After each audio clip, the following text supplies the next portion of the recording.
Smokeshow. Dudes, I'm Jack Worsham, and this is my dad, Will Worsham. Dad, what are we cooking today? Well, Jack, today we've got a 5-pound Angus beef round eye roast we're going to put in the smoker for you today. So let's start. We'll show you how to prepare it. Smoking your meat can be some of the easiest and depending on the cut that you're trying to smoke, some of the hardest cooking that you might do. Now, we've got our round eye roast here. It's a 5-pounder, and we're going to prepare it. This is actually really easy to prepare this. We've already cleaned it off, but we're just going to take today some Montreal steak seasoning from McCormick's, and you can do whatever you want. You can do pepper and salt works really good. We're just going to shake this on here. And I used to think you couldn't get too much. I no longer really think that's true. You can definitely get too much on there, but it'll take a nice healthy rub. I'm going to do it pretty light today, today's cook, because we're going to cook this low and slow, so it'll have plenty of time to soak up some good smoke flavor as we do that. You do want to make sure you kind of get it all over the piece of meat that you're working on.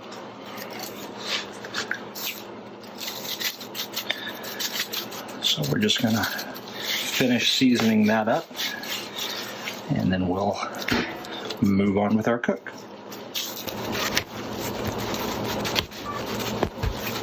We're using our trusty pit barrel cooker today. This is my favorite smoker. I think it's the best smoker on the market, if you ask me. I'll put this up against anything anybody else makes, and certainly for the money, you can't beat it. You can get one of these standard pit barrel cookers for like $350 straight from pitbarrelcooker.com. Now today, we're doing a longer cook. This is the charcoal basket, and you can see I've been using this for several years, and it's full of some old coals. What I've done is I've got some little round magnets that cover up the rebar holes where you hang your meat, and I've got a damper on my temperature control system down here. These are all add-ons to the pit barrel cooker. I'm using a CyberQ Cloud temperature controller. I can tell you more about that later. But when I'm done with a shorter cook, I can use the magnets and the damper on the CyberQ to shut down the air intake into the pit barrel. There I can save my unused coals for later.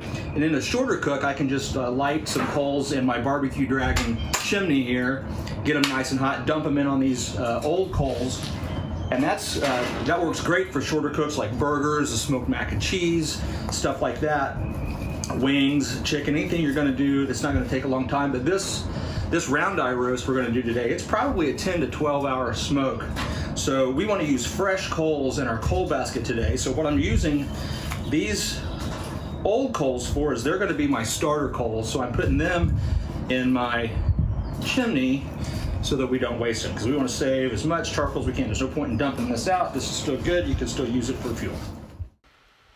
Now, we want to set this up for a nice long cook today. So we're going to stack our charcoal in our charcoal basket in a very specific way to get as much charcoal in there as possible.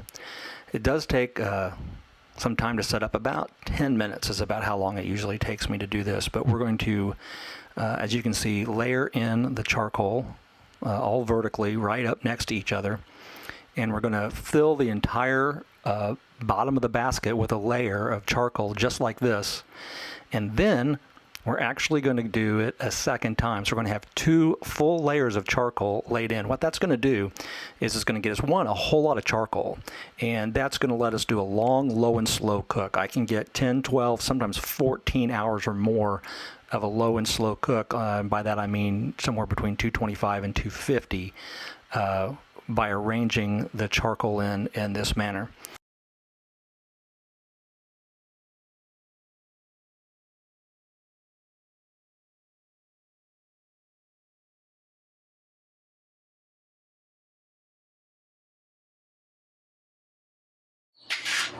All right, so it's time to light our smoker today. We're going to use our barbecue dragon chimney, and we've got our old coals, old charcoal from our last cook. We've got a starter block here. We're going to slide that in there. This is our refillable Zippo lighter. There we go. And once we get our starter block going nice and good, then we can use the Barbecue Dragon fan. So that's one of the great things about the Barbecue Dragon chimney and fan system is you can load that chimney up with all the charcoal that you need that you want to get really hot, and by using that fan into the, it's got the little tube that you fit the fan into, and so then that's where your hot, your charcoal starter is, and so by blowing the air in there really fast, it kind of creates a jet engine turbo kind of thing, and so it really gets those coals hot and ashed over really super fast, so you can get to cooking even faster. I love my Barbecue Dragon. If nothing else, it's just super fun to watch those things get hot that fast.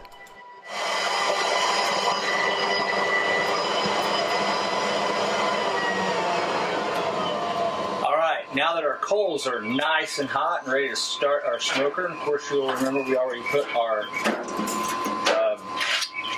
ready to burn charcoal in there, so this is ready to dump out. So I'm going to come around, and I've got my heat resistant gloves on, because that's pretty hot, you know, safety first. And so we're going to take that and we're going to dump it right in here on our coals.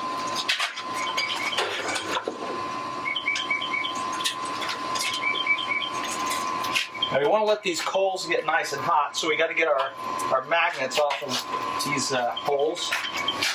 That's what we use to block out the air. And then we're going to open up the damper on our CyberQ controls. And we are going to use the CyberQ to control the temperature today because the pit barrel is normally going to run about 275. Now we want to go lower and slower than that, so we're going to adjust the temperature down so that our cook temperature today is going to be right at 235. So we're going to keep it about 40 degrees lower. That's going to give us a lower temperature. It's going to give us a longer cook. It's going to give us more time for all that smoke to get in there and flavor our meat. It's also going to make our meat a little bit more tender. So I'm going to go ahead and put these pieces of rebar. That's what we're going to use to hang. We're going to hang our meat on that today. It also helps control the airflow, which controls the temperature. So we're going to put the lid on, and right now we're going to let the CyberQ do its magic, and it's going to let those coals light, the rest of those coals light that we stacked in there, and it's going to regulate that temperature so that it gets right down to the 235 that we're looking for. And when the temperature is right, we're going to bring our meat back and we're going to put it in and start to smoke. Okay, so here we are. We've got our smoker down to temp. It took a couple hours for it to settle down. It was running pretty hot, but we let it get right to temp. So it's running right at that 225, right where we want it, 225, 235. And of course it's going to lose a little bit of temperature when we open the lid. Yeah, there we go. So we got just what we want with our temperature there. We're going to go ahead and hook our meat.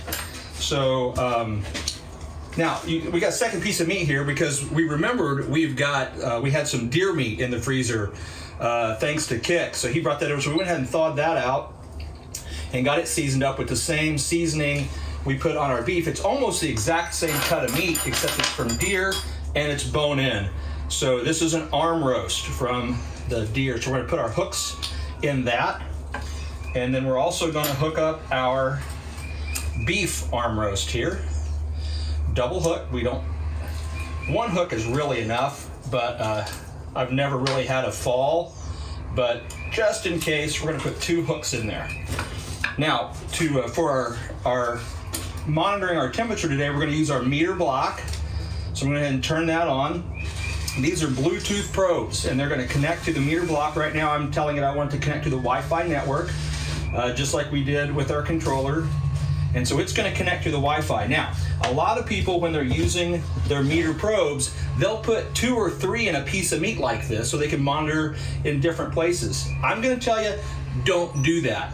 Put 1 probe in the right place. And so you want the temperature reading part of the probe to go as deep into the center of the meat as you can. It doesn't really matter what side you come in from. But I'm going to put it right here. I'm going to push it way in as far as I can get it, right?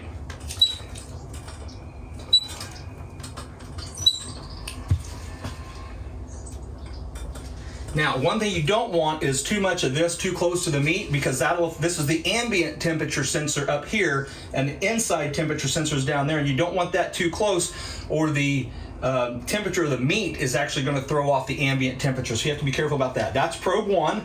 Probe 1 is in the deer, Jack, so let's not forget that. And now we're going to put probe 2 in our beef. Same thing. Get that one temperature as close to the center as we can, but we don't want this too close to our meat, our ambient. So that's close enough. We're ready to go. And we're going to go ahead and hang these meat. So, safety first. I'm going to take my latex gloves off, put my heat gloves on.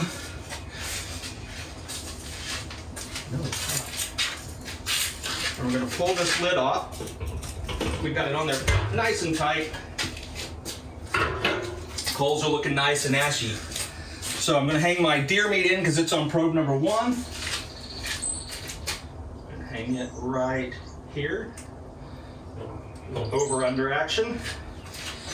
And now we're going to do the same with our beef.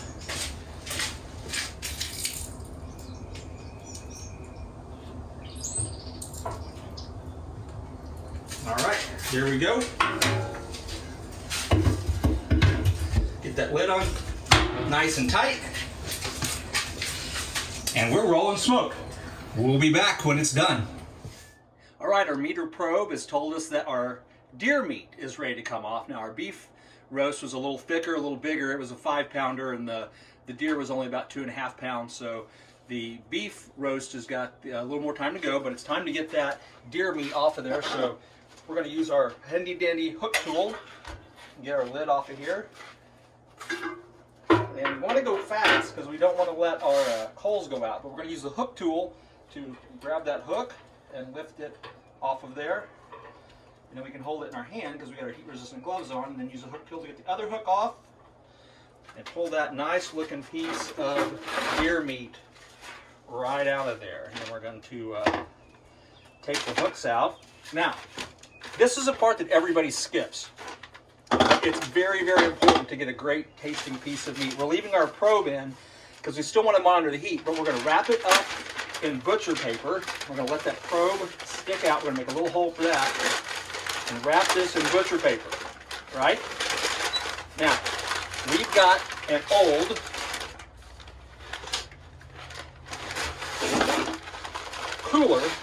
We're going to put this meat in the cooler with a towel on top of it to let it rest. Now, resting meat is really important after you cook it because it lets all the juices settle. Yeah, our temperature got low, so our alarm's going off, but that fixed it for a little bit. It'll come back. So, resting the meat lets the juices kind of settle. If you cut into a hot piece of meat right after you cook it, all of the juices and the stuff that makes it really juicy and tasty is going to leak right out, and you don't want that. So we always let our meat rest in our cooler until it's time. When that's done resting, or when this piece is ready to come out, we'll be back. We'll show you what it looks like to cut the meat, and we'll show you just how tasty that meat's going to be. Jack? I'm hungry. Jack's hungry. Okay. All right, so we're back, and our beef round eye roast is done, and so Jack's going to pull it out of the smoker here. So he's using the hook tool and his heat resistant gloves. So he's got one side off. Now he's taking the other side off. Down around, he's going to pull that out, and he's going to take it right over there.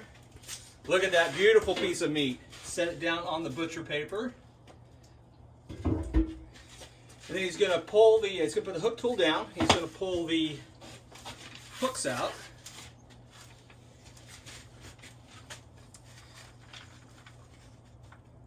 Yeah, and get the other one. And then remember, the meat's got to rust. So he's going to go ahead and wrap it all. He's not going to pull the probe out, the temperature probe, because we're going to keep monitoring the temperature. He's going to wrap that up. He's going to let the probe stick through. Just tear a little hole in the butcher paper, wrap it up nice and tight.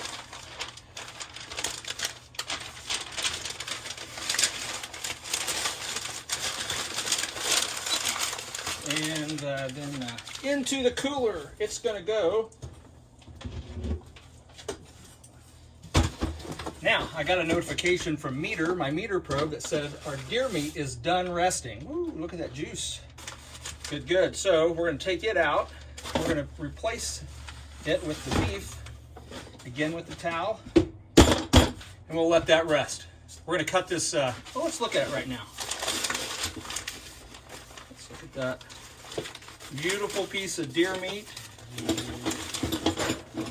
all smoked up, ready to cut, ready to eat. What do you think, Jack? I'm hungry. Are you hungry? You're still hungry, huh? Uh-huh. All right. Well, we may dig into that pretty soon.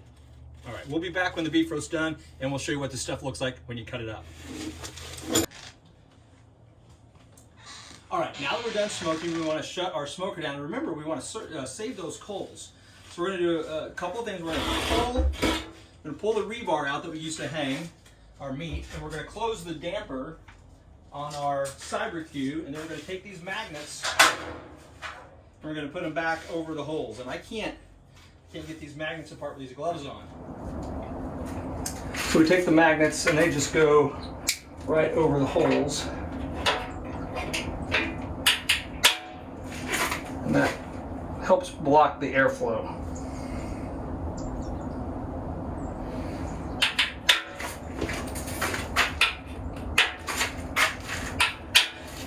And now with essentially all of the openings for air to come into this barrel, it's going to snuff out the flames and our coals will cool off, and we'll have some left for our next cook. Thanks. Okay, so here you go. Here's our two pieces of meat. We got the deer here with the bone in, and we got the Angus beef round eye roast here on the other side, and we're going to cut into those real quick. See what those look like. What do you want to do first, Jack? I want to do that one first. You want to do the beef first? Of course. All right.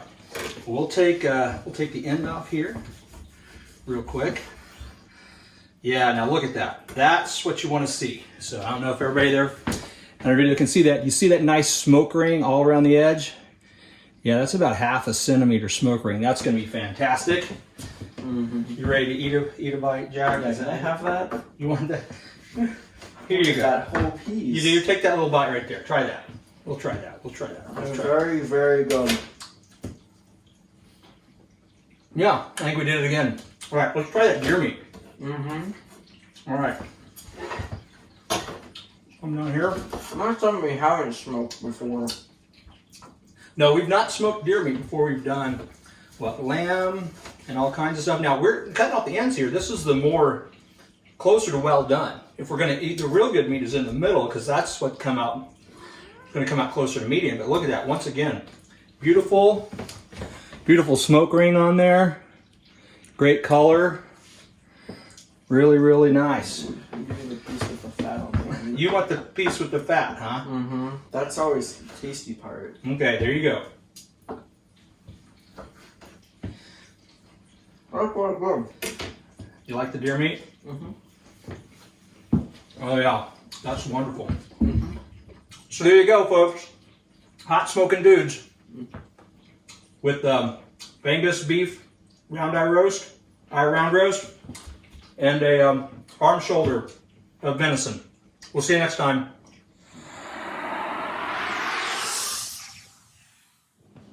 Now, what I like to do with these beef roast beef is I like to make roast beef sandwiches, and so I want to use my slicer, slice it up nice and thin.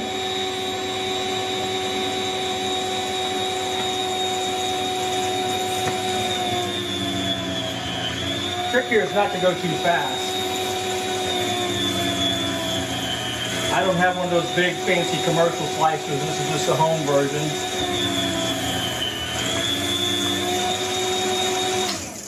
But you can see what you get out of there is a nice, real thin slice of smoked roast beef. And it is like candy.